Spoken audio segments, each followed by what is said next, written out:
reports from those who learn on our ticket, won, and those who learn on our ticket and lost. And it is from ourselves as to what we do next from where we are. In that process, we also had leaders from Mount Kenya region who are there in the 12th Parliament. Of course, we have others who also are not there. But we had an opportunity to reflect on what became of those who used our ticket, Jubilee, within Mount Kenya region. And we were able to put together very many issues.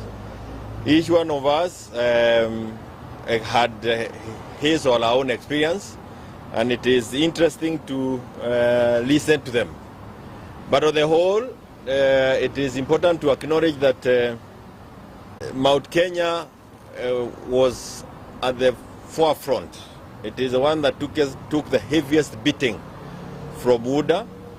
It is not something that was occasioned on these leaders without knowing. It's a decision that they made and took. There was a cost to it, and they have paid the cost by not succeeding to represent their people in Parliament. Each one of them can speak for himself or herself, but on the whole, none is bitter about it. They stood for a cause they believed in, and they are proud that they stood for that cause. And they are ready to continue playing that role even as we move into the future of the government that is going to be formed.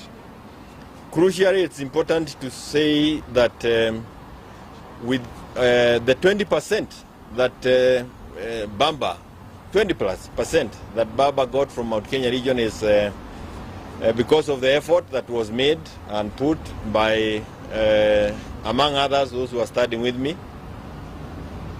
And it's also important to mention that the message that was given by this team in the last 4 or 5 months, I think from the month of February, mainly from the month of April, so we can talk about 3 months, was a message as to why we should avoid the UDA route.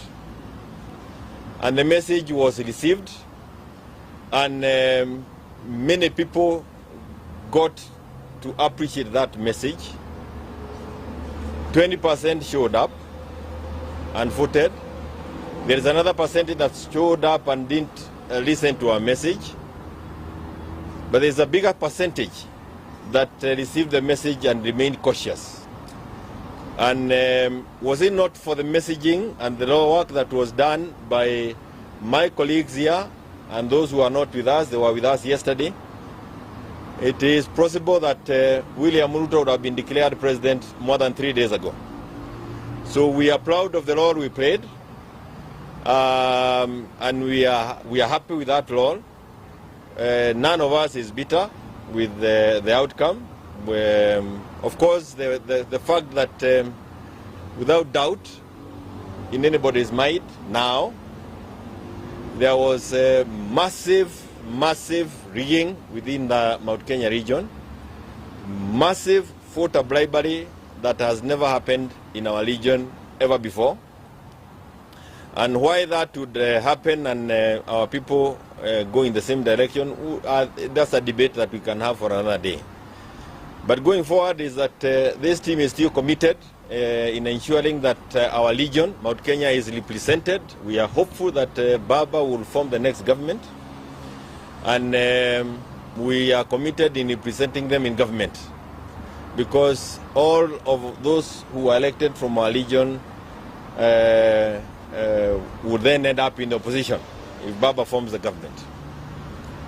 And we want again to say that we congratulate those who won on our ticket, even those who did not win on our ticket. We are saying pole to those who are fallen, but they fell for a good cause.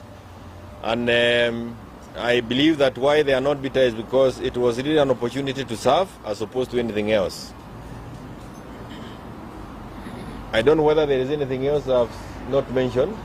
I think we have said what we wanted to say, but as we mentioned again, We have a secretariat now. We have a back room that is working on all the complaints that we are receiving from across the board.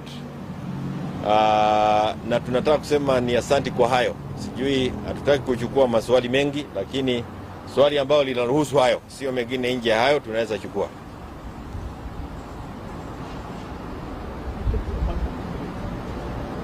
Any question? If no question, we are good to go. There's a question somewhere? Yes?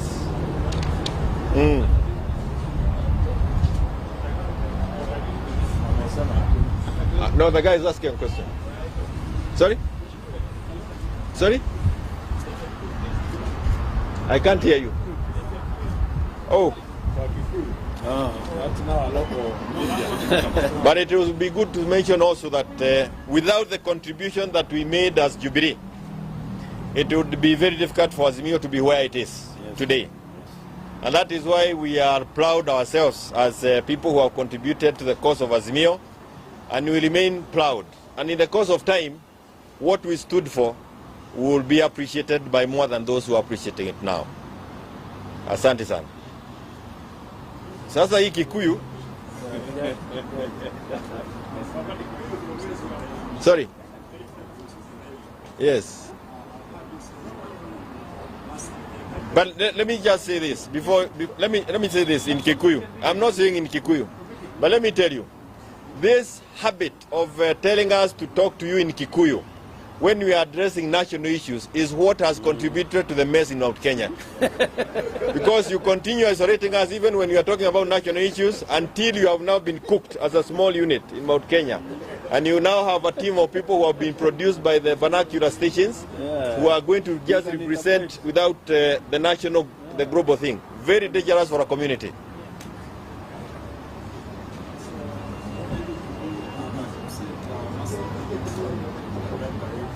You know, the issue of leaguing is a process. It's not something that you talk about and get a solution tomorrow. There is a process, and we'll talk about it as it unfolds. Yes, and you know also, the issue of collecting the data is not something that you do overnight. Some of the things that may be happening in Bomas will contribute to whatever it is that any person would want to do. So bear with us. We will not be able to give you more details on that. So I will avoid the Kikuyu for the reason that you have managed to cook us into a cocoon called Kikuyus, and that is what now you are managing in the opposition as a Mount Kenya opposition team. I thank you. Yes. No. The benefit of the viewer, we fell to this trap, and we are now paying the price as a community. For the first time since 1963, we have volunteered ourselves into the opposition. It's an embarrassment. For sure. Yes. So we will do that from this platform.